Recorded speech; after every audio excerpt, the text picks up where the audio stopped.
Hello everyone, আসসালামু আলাইকুম। সবাই কেমন আছেন?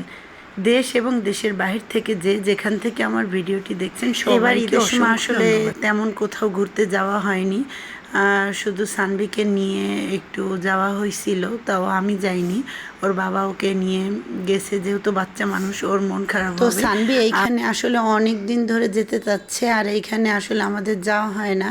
এটা ওই যে সোনাডাঙ্গা বা গলামারির ওইখানে, মানে মাঝামাঝি ওইখানে বাচ্চাদের জন্য। তো এইখানে মানে ফি লাগে, মানে টিকিট বলেন বা ফি বলেন, 200 টাকা দিলে আপনি সব কিছুতেই উঠতে পারবেন। আর সানভি খুবই মজা পাইছে, তাই না আব্বু? এদিকে আসো, তুমি বলো, তুমি খুব মজা পাইছো? বললি হয়, বলো হ্যাঁ পাইছি, এটা পাচ্ছি আমি মজা। হ্যাঁ, অনেক মজা পাইছে। সানভির বাবার সাথে সানভি গেছে, আর সে তো প্রত্যেকটাই উঠবে, কোনোটাই সে বাদ দিবে না। তারপরে সানভি একটু সুইমিং করতে চাইছিল, কিন্তু আসলে ওর বাবা তো হুট করে গেছে, আর জানতো না, কারণ ভিতরে কখনো তো যায়নি। তো এর পরের বার গেলে ড্রেস নিয়ে যাওয়া হবে। আর গেছিল সন্ধ্যার সময়। তো সুইমিং করার ইচ্ছা থাকলে একটু মানে দুপুর টাইমে গেলেই ভালো হয়। তো এরপরে ড্রেস নিয়ে যাওয়া হবে। আর অনেক সুন্দর সুন্দর খেলনা, এখানে কিন্তু অনেক সুন্দর সুন্দর খেলনা, মানে অনেক কিছুই আছে। আর 200 টাকা দিলে আপনি আনলিমিটেড সব কিছুতেই কিন্তু আপনি উঠতে পারবেন। তো আসলে আমাদের আনন্দটাই তো মেন না, আর বাচ্চাদের আনন্দটাও দেখতে হয়। যেহেতু আমি যেতে পারিনি, ওর বাবা ওকে নিয়ে সময় দিয়েছে, তো ওর কিন্তু মজা লাগছে বিষয়টা। যেহেতু এই ঈদে কিন্তু আমরা কোথাও ঘুরতে যাইনি। আমরা রোজার ঈদে ঘুরছিলাম, কিন্তু এই ঈদে একটাই কারণ হলো আপনার অবশ্য আমি কলকাতার একটা ভিডিও আপলোড দিছি। আমি আসলে 13 তারিখে গেছিলাম, আমাদের যেহেতু বাবার ভিসাটা শেষ হয়ে যাচ্ছিল 20 তারিখ, এই জন্য আমরা একটু কলকাতা গেলাম ঈদের মার্কেট করতে।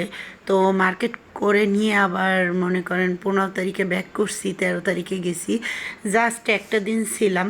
তো মার্কেট করে নিয়ে আসছি, কিন্তু আসলে কিচ্ছু পরা হয়নি ঈদ উপলক্ষে। মানে এমন চাপ ছিল, আমার টেইলার্স বলেন, পার্লার বলেন, সব কিছু নিয়ে আমি অনেক ব্যস্ত ছিলাম, যে আমি সব কিছু কভার করতে পারিনি। আর ইন্ডিয়া যাওয়ার কারণে আমার 3টা দিন মাইনাস গেছে, এই জন্য আরও বেশি কষ্ট হয়েছে। এখন পর্যন্ত চাপ আছে, আসলে সবটা সামলায় উঠতে পারিনি, এই জন্য ঘোরা হয়নি। তো যেদিন ঘুরবো, আর ইন্ডিয়া থেকে কী শাড়ি আনছি তো আপনাদের সাথে শেয়ার করব। আর ঘুরতে যাব ওই ব্লগটা আপনাদের মানে সাথে শেয়ার করব, ইচ্ছা আছে। বাকিটা দেখা যাক। মানে ইচ্ছা থাকলেও অনেক সময় উপায় হয় না। আর সানভি খুবই হ্যাপি, এরকম সানভিকে নিয়ে গেলে সানভি তো আসতেই চায় না। দেখতেই পাচ্ছেন যে এত মজা করতেছে ও, কিন্তু প্রত্যেকটাই একটু একটু করে সময় দিচ্ছে। আর আমি গেলে হয়তো আর একটু সময় থাকতে পারতো, তাও যথেষ্ট সময় ছিল। অনেক কিছু বরং উঠতে পারেনি, ওর বাবার আবার একটু কাজ ছিল, এই জন্য একটু তাড়াও ছিল। আর আমি গেলে হয়তো আর একটু থাকতে পারতাম। এই যে এখানে সুইমিংয়ের জায়গা বাচ্চাদের জন্য, আসলে আমাদের এখানে তো পুকুর নেই ওইভাবে, কিন্তু ওরা সুইমিংটা করতে পারে না।